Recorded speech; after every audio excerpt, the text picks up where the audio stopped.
My husband asked for a standing ovation for himself at the gala I had spent 4 months organizing. I was wearing a dress I'd had altered 3 times because I kept losing weight from the stress of planning it. That detail matters. I want you to understand what it cost me to build that evening. The phone calls at midnight with the venue coordinator, the spreadsheets tracking RSVPs from 230 guests, the negotiations with the caterer over dietary restrictions I personally collected from every single attendee. I did all of that while managing a full caseload at the firm. I did all of that while my husband, whose charity foundation the gala was meant to celebrate, spent those 4 months in what I now understand were a very different set of meetings. He took the microphone at 8:30 and 47 p.m. I remember checking my watch because I was timing the speeches against the dinner service. Everything was running 4 minutes ahead of schedule, which felt like a miracle. He thanked the donors, he thanked the board. He thanked the venue staff and the catering team and his co-founder and his mentor who had flown in from Vancouver. He thanked with visible emotion his mother, who was seated at table 3 in a pale blue blazer she'd bought specifically for the occasion. Then he paused. The room was quiet in the way expensive rooms get quiet, the particular hush of people holding wine glasses and waiting to feel something. He said, "And I'd be remiss if I didn't acknowledge the woman who made this evening possible. My wife has devoted herself to this foundation since day one." Another pause. He was good at pauses. I had always admired that about him. Which is why this is particularly difficult to say in front of all of you. I was standing near the back, beside the silent auction tables. I had my tablet in my hand. I thought he was about to announce a donation. I thought something wonderful was happening. I've asked her for a divorce. She received the papers this morning. The room did not gasp. That is the thing people always expect. A collective gasp. A cinematic reaction. What actually happened was a kind of freeze. 230 people suspended in place, their expressions shifting through confusion towards something that looked almost like embarrassment, the way witnesses to an accident look before they understand what they've seen. I had not received any papers that morning. I had left for a site walkthrough at 7 a.m. and come directly to the venue. Whatever he was referring to, I had not seen it. I stood there beside the silent auction display, hand-painted prints donated by a local artist, a weekend at a Muskoka cottage, a wine-tasting experience, and I understood that something had just happened to me in front of everyone I knew professionally. And a significant portion of people I did not know at all. My colleague from the firm was standing 6 feet away. I watched her decide very deliberately to look at the floor. I set my tablet down on the auction table. I did not drop it. I placed it carefully with attention, because that is what my body knew how to do when my mind had gone somewhere else entirely. He was still speaking. Something about mutual respect and timing, and how he'd wrestled with whether this was the right moment. I stopped hearing the words the way you stop hearing traffic after a while. It becomes a frequency your brain learns to filter. I walked to the coat check. I retrieved my coat. I said thank you to the young woman behind the counter. I walked out to the lobby of the Fairmont and into the October air on Wellington Street, and I stood on the sidewalk in an evening gown and a wool coat, and I could not remember where I had parked. I had not driven. My husband had driven us here together. We had argued in the car about whether the centerpieces were too tall. I took a taxi home. We had been married for 9 years. I was 31 when we met, at a conference in Montreal where we were both speaking on panels that ran concurrently, and we only found each other afterward at the reception, which felt, at the time, like fate. He was establishing the foundation then, still in its early stages, full of ideas about corporate social responsibility and community investment, and the particular optimism of someone who has never been told no by enough people. I was a junior partner tracking towards senior. We were both in that way ascending. He was not the kind of man I had imagined marrying. That sounds like a criticism, and I don't mean it as one.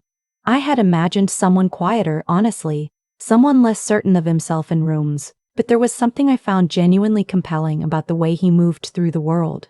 The ease of it, the confidence, the impression he gave of having already decided that things would work out and was simply waiting for reality to catch up. In the first years, I thought that quality was directed outward, at the world. At circumstance. I did not understand until much later that it was directed at me too, that I was one of the things he had decided would work out, and what he meant by that was simply work for him. We did not have children. That is relevant. We had discussed it and not discussed it. circled it, and eventually the conversation had calcified into silence without resolution, which is a particular kind of unresolved grief that sits in a marriage like furniture you've stopped noticing. What we had instead was the foundation, and before that, in the early years, we had my income. He had quit his corporate job to start the foundation the year after we married. I supported us for 3 years. I want to say that clearly, not as a grievance but as a fact, because facts are what I would come to need very badly, and I was learning, that October, to treat them with more care than I ever had before. 3 days after the gala, I went to collect my things from the house. I had been staying with my sister in Kanata. She had not asked me many questions, which is a form of love I am still grateful for. The house was a semi-detached in Westboro that we had purchased 6 years ago. My name was on the mortgage. I knew that. What I did not know, what I discovered when I sat down with the statement the bank had sent to a secondary email address he'd apparently set up in my name, was that the mortgage had been refinanced 14 months ago. The new terms had extracted $260,000 in equity. I had not signed those documents. I had not been present for any meeting. I had not known this refinancing existed. I sat at the kitchen table with a cup of tea that went cold.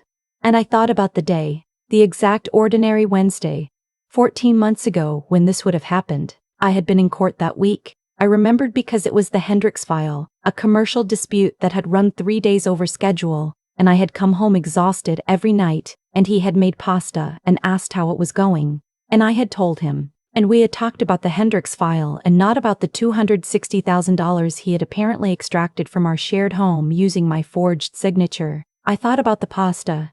I am not a person who cries easily. My father was not a demonstrative man, and I absorbed that, the way children absorb things. But sitting in that kitchen with the cold tea and the bank statement, I felt something shift in my chest, something slow and tectonic. And I understood that I was not sad. I was not sad at all. I was very, very angry in a way I had never been angry before. The kind of anger that is perfectly clear and has no heat in it. I photographed every document in that filing cabinet. I took 2 hours. I was methodical. I had learned in 15 years of litigation that the difference between knowing something and being able to prove it is the work you do in the quiet moments nobody sees. I should tell you about my colleague because she matters to what comes next. We had worked together for 7 years. She had been in the room at the gala, the one who looked at the floor. I had not contacted her in the days after, and she had not contacted me, and I had understood that the silence was information. What I learned later, from a mutual friend, from a trail of calendar entries I found on a shared device he'd forgotten to remove from our home network, was that the silence had a context. She had known, not about the finances, I don't believe, but about the other thing, the other person. And she had known for at least 4 months. The foundation's board included 3 people who had attended the gala and watched him make his announcement. One of them called me 9 days afterward to say he was resigning his board position and that he was sorry and that if there was anything he could do. I thanked him. I asked him one question. Had the foundation's accounts been audited in the last 2 years? He was quiet for a moment, and then he said he had been meaning to look into that. I hung up and called a forensic accountant I had worked with on a commercial fraud case 2 years prior. Her name was not someone I had ever expected to need personally. I am glad I had her number. What she found took 6 weeks. The foundation had received over 4 years approximately $1.4 million in charitable donations and government grants. Of that, roughly $380,000 had been disbursed in payments to a numbered company in Alberta that had no registered address, no employees, and no charitable purpose.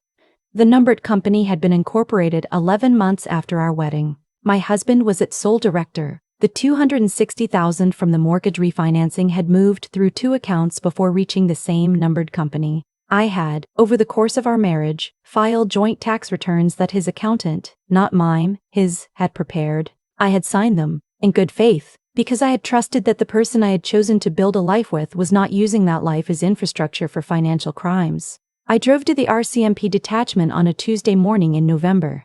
It was raining, the particular gray determined rain of an Ottawa autumn that has decided it is not going to stop. I had a folder with me. The folder had tabs. Each tab was labeled in my handwriting, which is very precise because I am a lawyer and I've been making exhibits since I was 26 years old. The officer who took my statement was thorough and professional and gave nothing away, which is also a skill I recognized. I answered every question she asked me and several she had not thought to ask yet. She told me not to discuss the matter publicly. I said I understood. My sister asked me, during those weeks, how I was actually doing. Not how the case was going. How I was actually doing. Not how the case was going. I was sleeping 4 hours a night and working the rest. I had taken on 2 new files, partly because I needed the billing hours and partly because I needed to be in a room with problems I knew how to solve. I was eating, mostly. I had started walking in the mornings, long walks through the glebe before the city woke up, just to have somewhere to put my body while my brain worked. Honestly, I told her, I feel like someone took the floor out from under me, and I've been walking on air for 2 months and one day I'm going to look down and notice. She said, "You're still walking now." That was the thing that kept me. He was charged in February. Wire fraud, identity fraud, breach of trust. The identity fraud charge related to the mortgage documents. The breach of trust related to the foundation, specifically, his fiduciary duty as its executive director. I know what you might be thinking. I have read the comments people leave on stories like mine. Why didn't you check the accounts? Why didn't you notice? And I want to try to explain this, not to defend myself, but because I think it matters. I am a litigation lawyer. I spend my professional life scrutinizing documents, identifying inconsistencies, assuming bad faith from opposing parties. I am very good at this. I have been very good at this for a long time. I did not apply it to my marriage because I did not think my marriage was adversarial. That is the thing about financial abuse. The particular cruelty of it is that it relies entirely on trust, on the gap between what you know about the world and what you allow yourself to know about the person you've chosen. He had given me no reason to audit him. He had given me, in fact, 12 years of reasons not to. That is not stupidity. That is how it works. A friend of mine who does family law calls it the architecture of control. The way it's built so slowly, so structurally, that you only see it from outside. You only understand the shape of the thing once you're standing somewhere else. I was standing somewhere else now. The charge proceedings were not fast because they never are. I will not walk you through every court date, every adjournment, every procedural motion. What I will tell you is that I attended each one, seated in the gallery, taking notes out of habit and because I did not know what else to do with my hands. He had a good lawyer. He did not look at me. The civil process ran parallel, my own family lawyer pursuing recovery of the refinanced equity and filing the formal divorce petition. The division of assets was complicated by the fact that he had attempted, systematically, to drain those assets before the gala. Before the announcement, he had been planning it. He had planned the announcement, planned the timing, the documents I was supposed to receive that morning that would initiate a process he'd already prepared for, and I was only beginning to understand. A specific kind of coldness is required to plan that, to sit with someone every morning over coffee and plan their unraveling.